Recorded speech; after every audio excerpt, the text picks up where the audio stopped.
Okay, good morning everyone. Oke, selamat pagi semuanya. Let me introduce myself. My name is Muhammad Fatih. Perkenalkan, nama saya Muhammad Fatih. Education is something that cannot be separated by humans that must be fulfilled throughout life. Pendidikan merupakan hal yang tidak dapat dipisahkan oleh manusia, yang harus dipenuhi sepanjang hayat.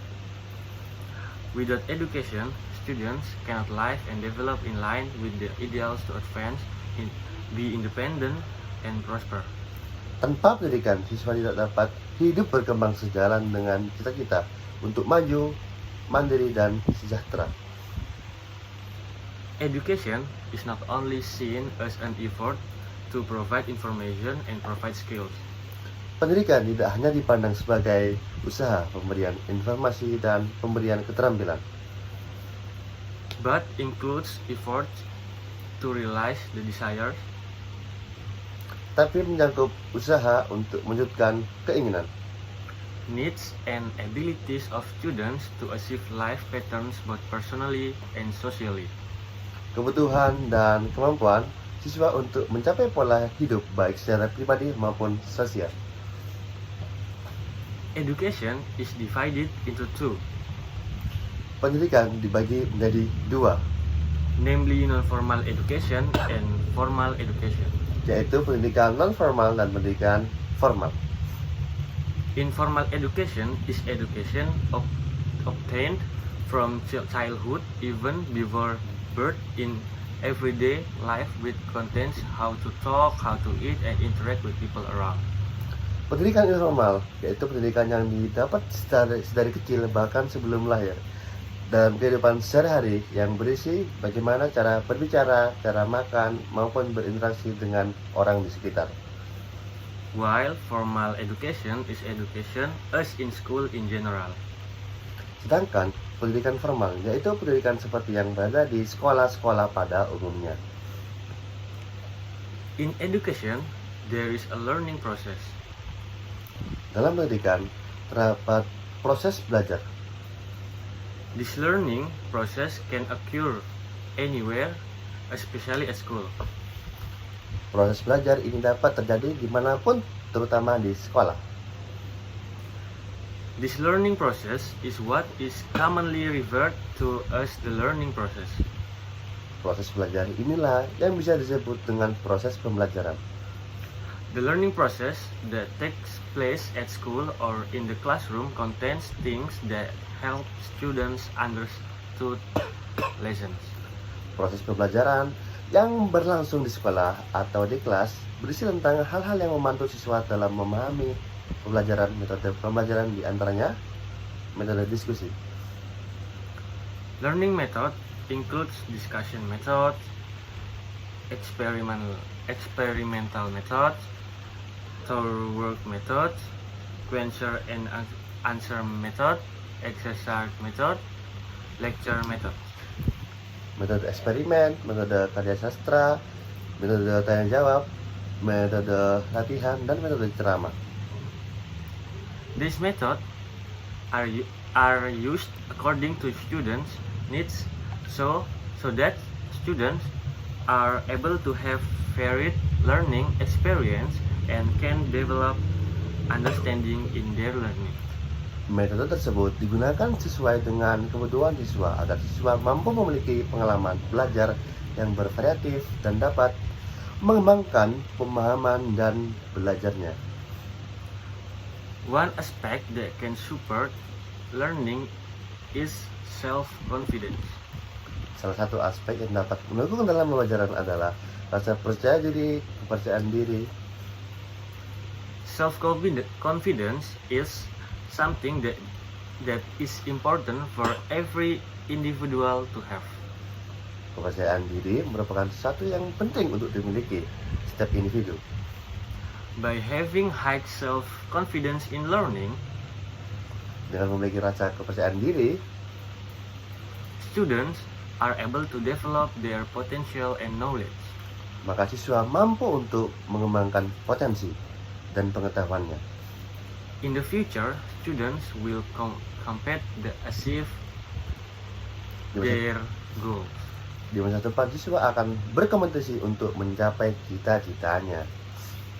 However, without self-confidence, students will stand by and watch their friends succeed in achieving their goals. Namun, tanpa adanya rasa percaya diri, maka siswa akan berdiam diri melihat teman-teman berhasil mencapai cita-citanya. Students who lack self-confidence will cause problems both in themselves and their future. Mencapai cita-citanya, siswa yang kurang memiliki rasa percaya diri dapat menimbulkan permasalahan baik dalam diri dan masa depannya. Students who lack self-confidence will hinder themselves in actualizing all the potential that students have. Baik dalam diri di masa depannya, siswa yang kurang memiliki rasa percaya diri akan menghambat di suatu saat.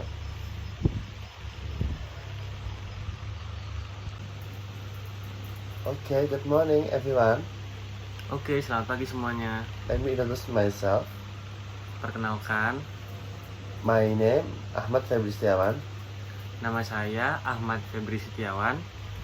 Self-confidence is a trait that a person has that he feels confident in the ability within himself to complete what is planned and done.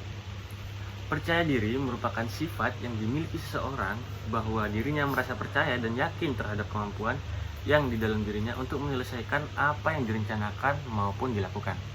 Self-confidence is not something that is formed from birth. Rasa percaya diri bukan sesuatu yang terbentuk sejak lahir.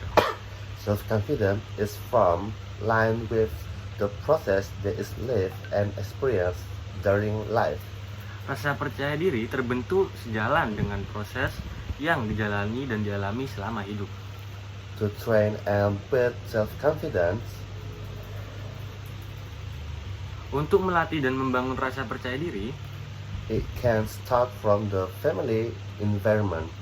dapat dimulai dari lingkungan keluarga. Quote from Gramedia, Dikutip dari Gramedia, there are several factors that can lead to self-confidence. ada beberapa faktor-faktor yang dapat memunculkan rasa percaya diri, Namely psychical condition, yaitu keadaan fisik, level of education, tingkat pendidikan, quality of family relationships, kualitas hubungan dalam keluarga, social interaction, interaksi sosial, and gender. dan jenis kelamin. Self-confidence has many benefits for life. Percaya diri banyak memiliki manfaat untuk kehidupan, antara lain Including the followings. It can make life more comfortable. sebagai berikut: dapat membuat hidup lebih nyaman. Life becomes comfortable and enjoyable when you have self-confidence.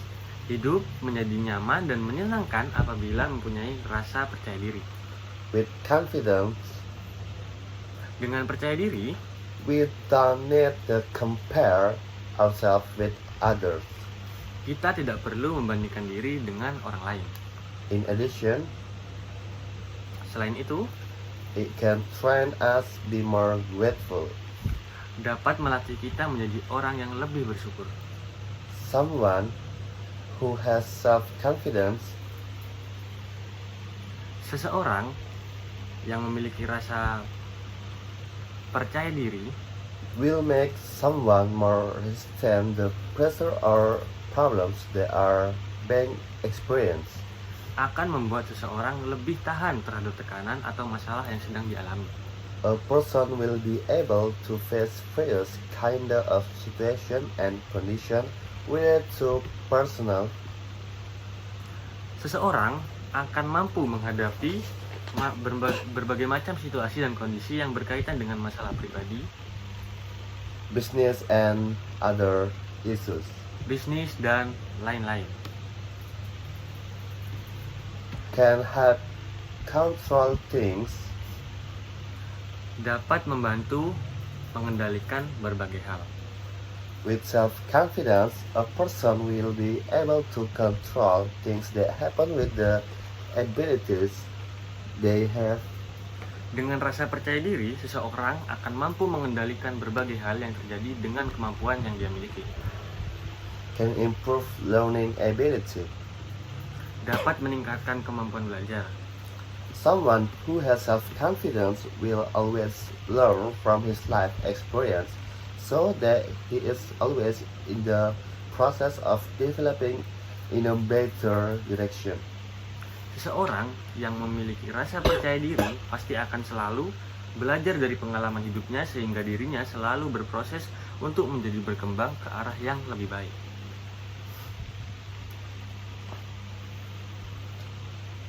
Students are expected to be able to communicate or interact with others to build better relationship. Seseorang dengan rasa percaya diri biasanya melakukan evaluasi semua yang terjadi pada hidupnya sehingga mendapat pelajaran yang berguna. So how to increase self-confidence? Lantas bagaimana cara untuk meningkatkan rasa percaya diri? Understand your own strength and weakness. Pahami kekurangan dan kelebihan pada diri sendiri. Always think positively. Selalu berpikir positif. Don't compare yourself with others. Jangan membandingkan diri dengan orang lain. Learn to accept criticism. Belajar untuk menerima kritik. Always learn and broaden your bursts. Selalu belajar dan menambah wawasan. Hang out in constructive and positive environment. Bergaul di lingkungan yang membangun dan positif. Well, that's some way to increase self-confidence. Nah, itulah beberapa cara untuk meningkatkan rasa percaya diri. But don't have excessive self-confidence. Namun, jangan mempunyai rasa percaya diri yang berlebihan ya. And it must also be remembered that building self-confidence require a process. Dan harus diingat juga bahwa membangun rasa percaya diri itu membutuhkan proses. Thank you.